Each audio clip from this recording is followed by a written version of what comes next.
아이디어는 왜 필요한가? 아이디어가 없으면 타인의 아이디어가 내 아이디어가 되기 때문이다.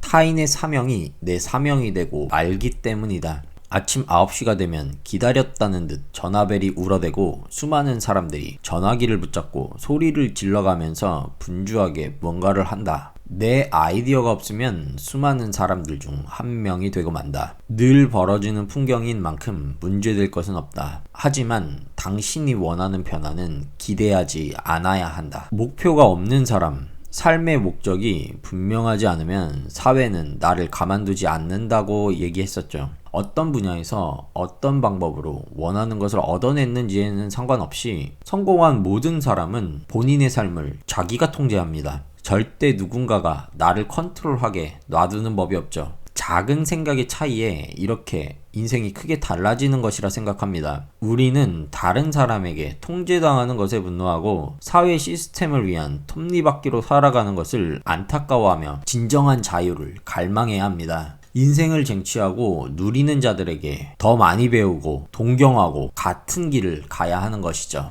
인생에는 두 가지 패턴이 존재한다. 공격적인 삶과 수비적인 삶이다. 돈을 잃고 싶지 않다면 수비적인 삶을, 돈을 벌고 싶다면 공격적인 삶을 살아야 한다. 수비적인 삶은 내 삶을 타인에게 맡기는 것이다. 공격적인 삶이란 내 삶의 조건들을 주도해 나가는 삶이다. 이 둘 중 어느 것을 선택해도 좋다. 단, 돈을 벌고 싶다면 공격적인 삶을 살아야 한다. 승부를 결정하는 골은 대부분 공격수들이 넣기 때문이다.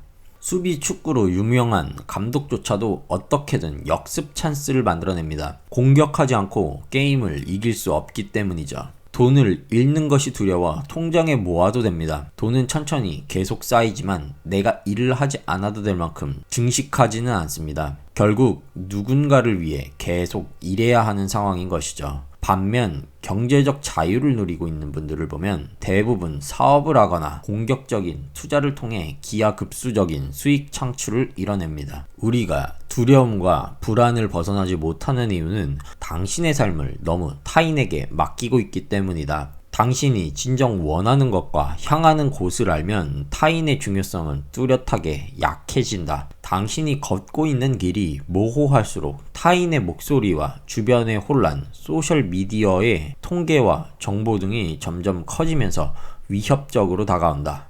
타인에 대한 의식을 지나치게 하는 사람은 자존감이 낮습니다. 본인의 목표보다는 남들에게 인정받을 만한 것들을 추구합니다. 내 인생에 내가 아닌 다른 사람의 기준이 자리 잡고 있으니 두려움과 불안을 벗어나지 못하는 것이죠. 우리가 다른 사람 눈치를 보면서 살기엔 인생이 너무 짧습니다. 내 수명이 500년쯤 된다면 한 100년 정도는 남 비위 맞추면서 남들이 좋다는 것 해보면서 살아볼 수 있을 것입니다. 하지만 기회는 무한정 주어지지 않죠. 내가 원하는 것을 추구할 시간은 한정적입니다.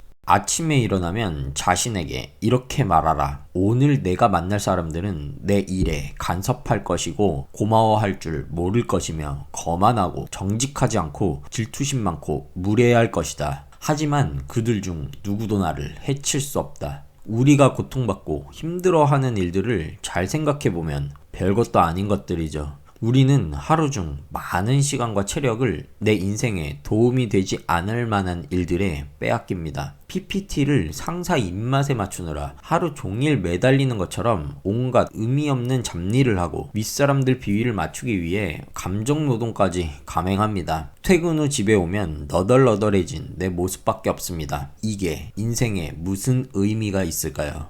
우리는 더 크고 멋있는 일들을 해낼 수 있다는 것을 알 필요가 있습니다. 더 큰 일에 체력을 쏟고 더 큰 목표를 추구할 필요가 있는 것이죠. 그리고 먼 곳을 볼 줄 아는 사람은 눈앞에 작은 일들에 절대 휘둘리지 않습니다.